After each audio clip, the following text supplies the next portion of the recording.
الحمد للہ وکفا وسلام علی عبادہ الذین اصطفى اما بعد۔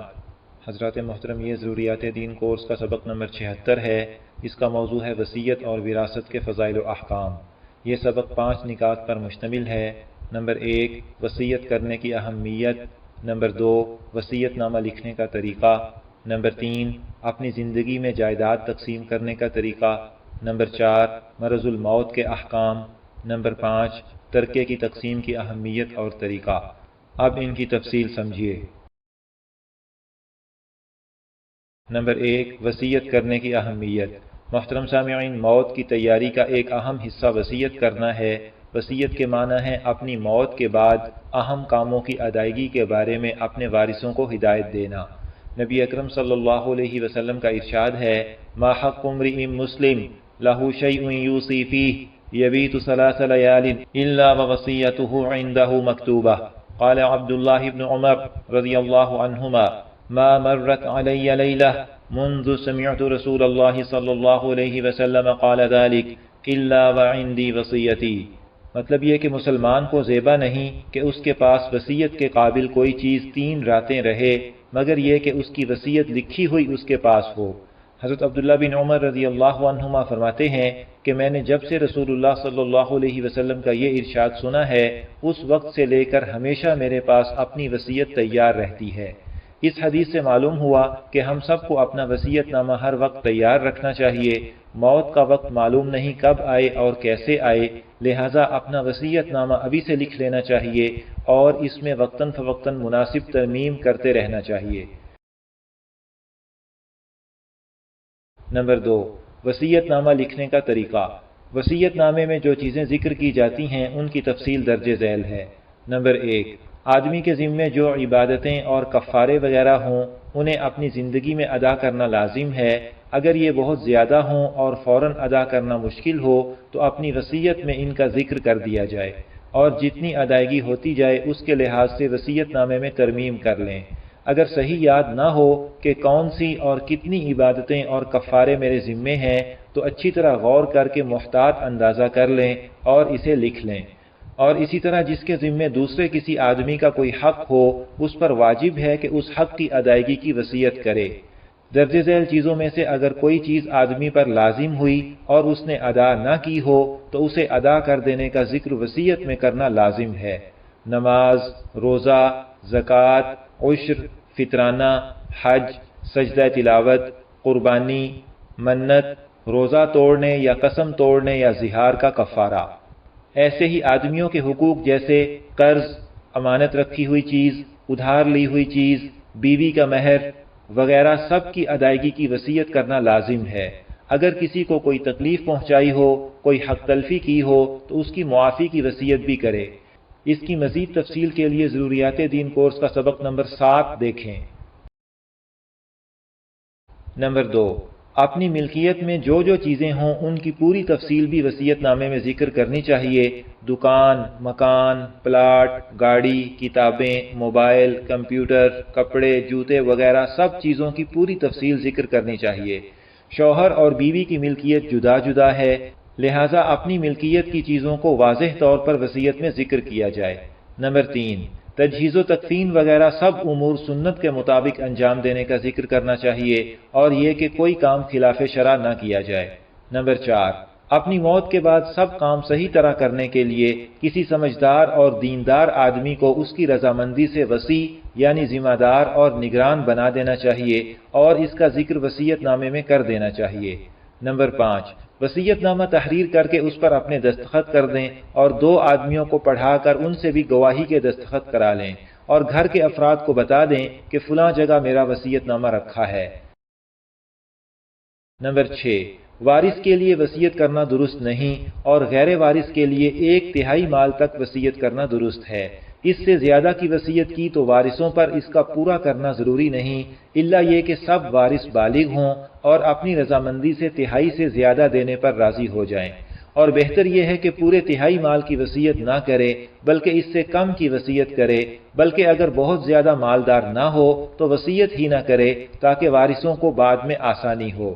نمبر 7، یہ وصیت کی کہ میرے جنازے کی نماز فلاں آدمی پڑھائے، فلاں شہر میں یا فلاں قبرستان میں یا فلاں کی قبر کے پاس مجھے دفنایا جائے، فلاں کپڑے کا کفن دینا، میری قبر پکی بنانا، قبر پر قبہ بنا دینا، قبر پر کوئی حافظ بٹھا دینا کہ پڑھ پڑھ کر بخشا کرے، یہ سب وصیتیں معتبر نہیں، آخر کی 3 وصیتیں جائز ہی نہیں اور انہیں پورا کرنے والا گنہگار ہے۔ وصیت لکھنے کی مزید تفصیل کے لیے کتاب وصیت لکھیے سے بھی مدد لے سکتے ہیں، اس کا امیج اسکرین پر دیکھیے۔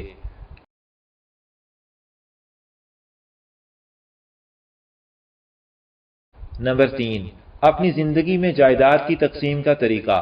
وراثت اور ترکے کی تقسیم تو موت کے بعد ہوتی ہے۔ اگر کوئی شخص اپنی زندگی میں اپنی خوشی سے اپنا مال اپنے وارثوں میں تقسیم کرنا چاہے تو یہ بھی درست ہے۔ اس کا طریقہ یہ ہے کہ اپنے لیے اس قدر رکھ لے کہ باقی زندگی کسی محتاجی کے بغیر گزار سکے، اور بہتر یہ ہے کہ بیوی کو کل مال کا 8واں حصہ دے اور اس کے بعد اپنا باقی مال اپنی ساری اولاد، بیٹے اور بیٹیوں میں برابر برابر تقسیم کر دے، بلا وجہ کسی کو کم کسی کو زیادہ نہ دے۔ البتہ اگر کسی کو فرما برداری یا دینداری یا محتاج ہونے کی وجہ سے زیادہ دینا چاہے تو اس کی گنجائش ہے، تقسیم کر کے ہر ایک کا حصہ اسے دے کر قبضہ کرا دے اور اسے پورا اختیار دے دے۔ نمبر 4، مرض الموت کے احکام۔ حضرات محترم، ایسی بیماری جس میں فوت ہونے کا خوف غالب ہو اور اسی میں آدمی فوت ہو جائے، اسے مرض الموت کہتے ہیں۔ مرض الموت کے کچھ مخصوص احکام ہیں، جیسے مثلا نمبر 1، اپنے ضروری خرچ کھانے پینے، علاج معالجے وغیرہ کے علاوہ اپنے مال کو تہائی سے زیادہ خرچ کرنا درست نہیں۔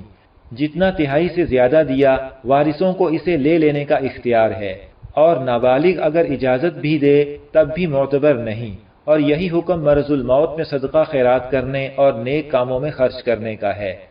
نمبر 2، مریض کے پاس بیمار پرسی کے لیے کچھ لوگ آ گئے اور مریض کے مال سے کھاتے پیتے ہیں، اگر مریض کی خدمت کے لیے ان لوگوں کی ضرورت ہے تو یہ درست ہے، اور اگر ضرورت نہ ہو تو ان کے کھانے پینے میں بھی مریض کے تہائی مال سے زیادہ لگانا جائز نہیں، اور اگر ضرورت بھی نہ ہو اور یہ لوگ وارث بھی ہیں تو ان کو مریض کے مال سے کھانا تہائی سے کم بھی بالکل جائز نہیں، الا یہ کہ سب وارث بالغ ہوں اور اپنی خوشی سے اجازت دے دیں۔